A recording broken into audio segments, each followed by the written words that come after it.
She thought she was just helping a struggling customer pay for groceries. She had no idea she was talking to the woman who owned every store in the city. This is the incredible true story of Sarah Chen, a 19-year-old cashier whose simple act of kindness would uncover one of the biggest secrets in New York City and change her life in ways she never imagined. It was a rainy Thursday evening in March when Sarah Chen clocked in for her shift at Megamart on 42nd Street. At 19, she had been working as a cashier for 8 months, trying to save money for college while supporting her sick mother. The fluorescent lights buzzed overhead as Sarah tied her dark hair back and adjusted her name tag. Her manager, Mr. Peterson, was already giving her disapproving looks from across the store. He had made it clear that cashiers were replaceable, and Sarah couldn't afford to lose this job. "Remember, Chen," Peterson had told her earlier, "we're here to make money, not friends. Keep the line moving." But Sarah had always struggled with that philosophy. Growing up in a struggling immigrant family, she knew what it felt like to count every penny, to choose between medicine and groceries, to feel the weight of financial desperation. Her register was station number 7, right in the middle of the busy grocery section. As the evening rush began, customers started lining up with their weekly shopping. Sarah smiled at each person, made small talk with the regulars, and did her best to make their day a little brighter. Around 7 p.m. during the dinner rush, she noticed an elderly woman slowly making her way through the produce section. The woman was impeccably dressed in a vintage navy coat and carried herself with quiet dignity. But something about her careful selection of items caught Sarah's attention. The woman, who appeared to be in her 70s, spent several minutes examining apples, choosing only the ones that were on sale. She picked up a package of ground beef, checked the price, and put it back, opting for a smaller, cheaper option instead. Sarah watched discreetly as the woman continued through the store, clearly calculating every purchase. She selected generic brands over name brands, chose the day-old bread from the discount rack, and bypassed the pharmacy section entirely, even though Sarah noticed her examining the vitamin displays longingly. When the elderly woman finally approached Sarah's checkout lane, she was pushing a small cart with modest groceries, some vegetables, a small piece of fish, generic brand cereal, milk, and a few other essentials. Nothing fancy, nothing extravagant. "Good evening," Sarah said warmly as she began scanning items. "How has your day been?" The woman smiled, and Sarah noticed her eyes were a striking blue, full of intelligence and kindness. "It's been lovely, dear, though this rain certainly caught me off guard." As Sarah continued scanning, she couldn't help but notice the woman's hands. They were well manicured, but showed signs of age and hard work. She wore a simple gold wedding band and a small, elegant watch that looked vintage. "That'll be $47.83, Sarah announced as she finished scanning the last item.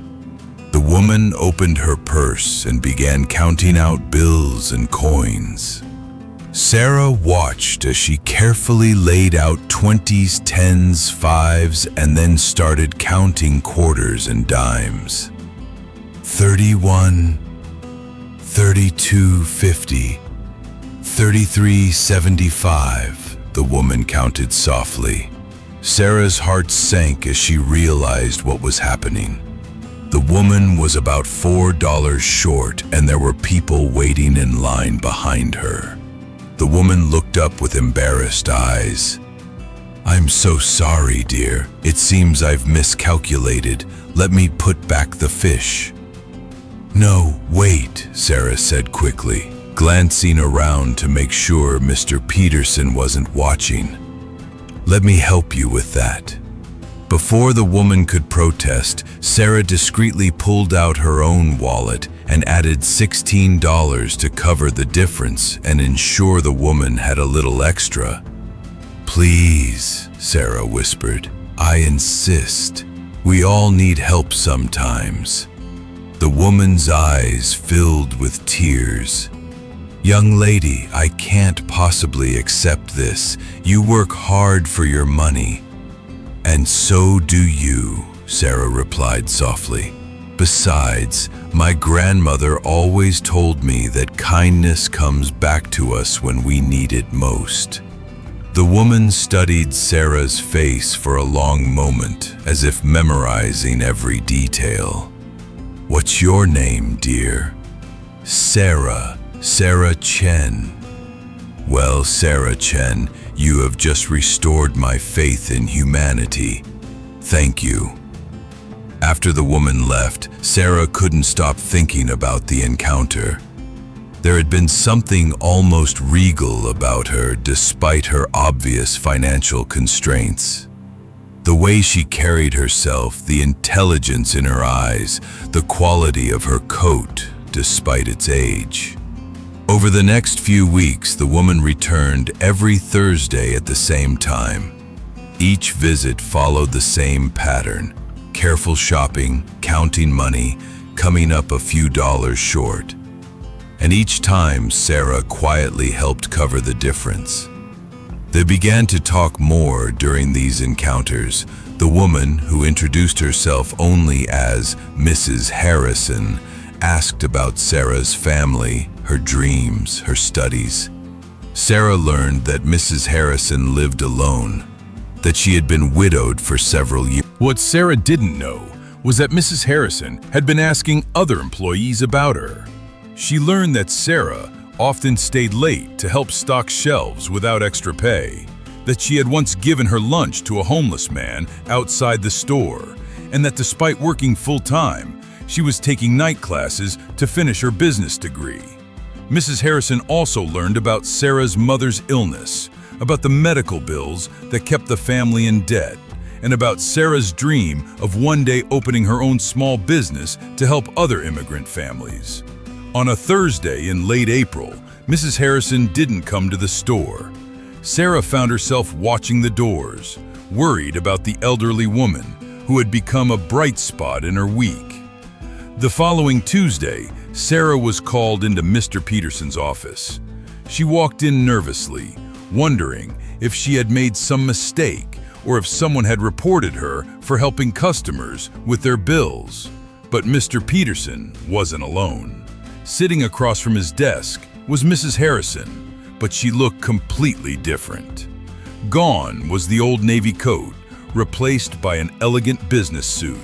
Her hair was professionally styled, and she was carrying an expensive handbag. "Sarah," Mr. Peterson said, his voice strangely respectful. "I'd like you to meet Mrs. Eleanor Harrison. She's the owner of Megamart and 12 other major retail chains across the city." Sarah's knees nearly gave out. She gripped the back of a chair and stared at Mrs. Harrison in shock. But you were counting coins," Sarah stammered. "You needed help with groceries." Mrs. Harrison smiled gently. "I was conducting what I call reality research, Sarah. I've been visiting my stores in disguise for years, trying to understand the real customer experience and observe how my employees treat people from all walks of life." She stood up and moved closer to Sarah. "In all my years of doing this, I have never encountered an employee like you. You didn't help me because you knew who I was, or because you expected something in return. You helped me because you saw someone who needed kindness." Sarah was still processing the revelation. "You own all of this?" "I built this company from nothing, starting with a small corner store 40 years ago. But somewhere along the way, I lost touch with the human element of business.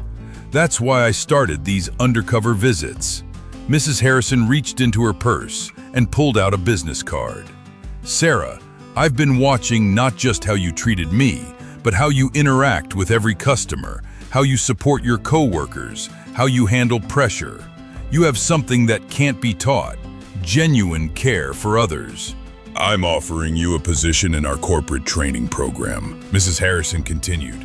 "Full scholarship for your remaining college education, health insurance for you and your mother, and a starting salary of $85,000 per year." Sarah felt the room spinning. I don't understand. Why me?" "Because, Sarah, I've learned that the most successful businesses are built by people who understand that every customer, every employee, every human interaction matters. You have that understanding naturally. Mr. Peterson looked stunned. He had spent years treating Sarah and other young employees as expendable, never imagining that one of them might possess the qualities that the owner of the company valued most. There's more, Mrs. Harrison said. I'm also establishing a fund to help employees and customers who are struggling financially. I'm calling it the Sarah Chen Kindness Fund, and I'd like you to help me run it. Through tears, Sarah managed to whisper, I gave you $16. Mrs. Harrison laughed softly. And in return, you've taught me that the true value of a business isn't in its profits, but in how it treats people when they're most vulnerable. You've reminded me why I started this company in the first place. 6 months later, Sarah was working in the corporate headquarters, designing customer service training programs that emphasized empathy and human connection. Her mother received the medical treatment she needed, and Sarah was on track to graduate debt-free. But perhaps most importantly, the Sarah Chen Kindness Fund had already helped over 200 families in the community, proving that small acts of kindness could indeed create ripples of change that spread far beyond their original scope. Mrs. Harrison and Sarah remained close, with the older woman becoming something of a mentor and grandmother figure. Together, they transformed the company culture, proving that businesses could be both profitable and compassionate. Sometimes the most extraordinary miracles begin with the simplest acts of human kindness. Sarah never expected that helping a stranger pay for groceries would change her entire life, but it did something even more important. It reminded both her and Mrs. Harrison that in a world that often feels cold and impersonal, the warmth of human compassion can still create magic. The next time you see someone struggling, remember Sarah's story. Remember that you never know who you're helping, and more importantly, you never know how your kindness might change not just their life, but your own. Because sometimes, the person you help might just be an angel in disguise, waiting to show you that miracles are real, and they're often dressed in the most ordinary moments of extraordinary kindness.